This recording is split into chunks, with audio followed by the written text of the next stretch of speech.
वो फूल सर चढ़ा जो चमन से जुदा हुआ, वो फूल सर चढ़ा जो चमन से जुदा हुआ, इज्जत उसे मिली जो वतन से जुदा हुआ। दोस्तों, वो फूल तब तक सर का ताज नहीं बन सकती जब तक वह बाग से जुदा ना हो, जब तक अपने चमन से जुदा ना हो। कहने का अर्थ यह है कि हमें अपने कंफर्ट जोन से बाहर निकलना होगा, तभी हम इतिहास रच पाएंगे। अगर इतिहास रचना है तो हमें अपने कंफर्ट जोन से बाहर निकलना होगा। आज ये ऐसे ऐतिहासिक पुरुष की बात करने वाले हैं दोस्तों। इस ऐतिहासिक पुरुष का नाम है सरदार वल्लभ भाई पटेल।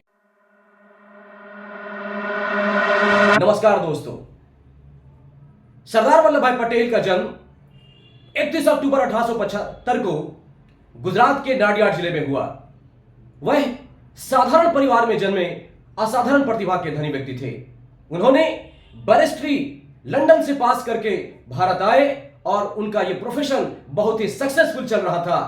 उन्हें राजनीति में कोई रुचि नहीं थी, उसका कोई इंटरेस्ट पॉलिटिक्स में नहीं था। लेकिन 1920 का दौर, जब Gandhi ji non cooperation movement अर्थात असहयोग आंदोलन को चला रहे थे, इस आंदोलन से प्रेरित होकर सरदार वल्लभ भाई पटेल गांधी जी के साथ कदम से कदम मिलाकर आंदोलन में शामिल हो गए और इसके बाद 1928 को बारदोली सत्याग्रह में सफलतापूर्वक किसानों के आंदोलन का नेतृत्व किया।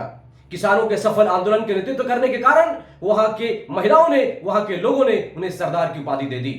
इसके बाद वह भारत की स्वतंत्रता के लिए लगे रहे, जी जान से लगे रहे। उन्होंने अपना सब कुछ निछावर कर दिया। फिर आजादी का दिन, जब भारत को आजादी नसीब हुई, लेकिन यह आजादी भारत को विखंडित होकर मिली। जब भारत को अंग्रेजों ने भारतीयों के लिए सौंप कर गया तो उन्होंने भारत को 1, 2, 10, 20, 50 नहीं बल्कि 562 देशी रियासतों में तोड़ दिया और उन्होंने कहा कि भारत कभी भी राष्ट्र नहीं बन सकता है। तभी इसकी बीड़ा उठाए सरदार वल्लभ भाई पटेल ने। उन्होंने 562 देशी रियासतों को एक करने का काम किया। उन्होंने जूनागढ़, हैदराबाद और मणिपुर जैसे राज्य जो भारत में शामिल नहीं होना चाहते थे, उन्हें भारत में शामिल करके दिखाया और यह दिखा दिया कि एक सफल नेतृत्व क्या होता है। उन्होंने अपने सफल नेतृत्व के द्वारा भारत की एकता और अखंडता में जान फूंक दी। भारत के ऐसे ही वीर सुपुत्र सरदार वल्लभ भाई पटेल थे। इन्होंने अपना जीवन पूरा भारत के लिए दे दिया। इनके जीवन को आज याद करने का दोस्तों कारण यही है कि हम सिर्फ उनके जीवनी को याद ना करें, बल्कि उन्होंने जो हमारे लिए लेगेसी छोड़ी है उनको याद रखें। उन्होंने जो हमें एकता के बारे में सबक सिखाया। उन्होंने कहा कि हमारा बाल तक बांका नहीं हो सकता जब हम एक हों, अब एक होकर लड़ें और एकता का साथ दें। यानी हमारी एकता और अखंडता ही हमारी सबसे बड़ी ताकत है। साथ ही साथ उन्होंने अनुशासन को कहा कि अनुशासन के साथ हमें जीवन को गुजारना चाहिए, क्योंकि बिना अनुशासन के हम एक सफल नेतृत्व नहीं कर सकते, हम एक सफल नेता नहीं बन सकते, हम एक सफल इंसान नहीं बन सकते।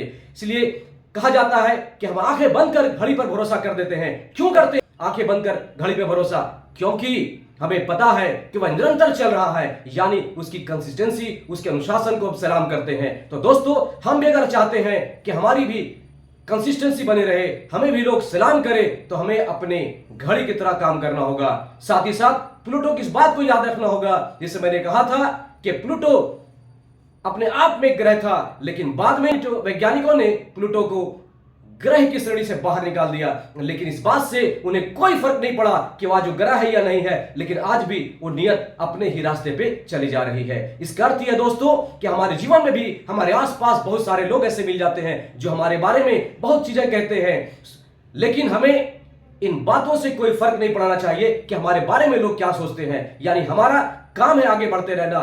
हमें याद करना चाहिए सरदार वल्लभ भाई पटेल की उन कुर्बानी को जिन्होंने इस देश के लिए कुर्बान किया है, तो उस कुर्बानी को हम याद करें। साथ ही साथ दोस्तों, आज मैं इस मन से कहना चाहता हूं कि कल दिवाली है और दिवाली में हर साल आप दिए जलाते हो, तो इस साल भी दिए जलाओ, लेकिन इस साल का दिया कुछ अलग जलाओ। इस साल का दिया अपने हिस्से का जलाओ। इसलिए किसी ने क्या खूब कहा है कि ख्वाहिशों के फूल यूं ही नहीं गिरते झोली में, ख्वाहिशों के फूल यूं ही नहीं गिरते झोली में। वक्त के शाख को मेरे दोस्त हिलाना होगा। अंधेरों को बुरा कहने से कुछ नहीं होगा, अंधेरों को बुरा कहने से कुछ नहीं होगा। अपने हिस्से का दिया खुद जलाना होगा, अपने हिस्से का दिया खुद जलाना होगा। जय हिंद, जय भारत।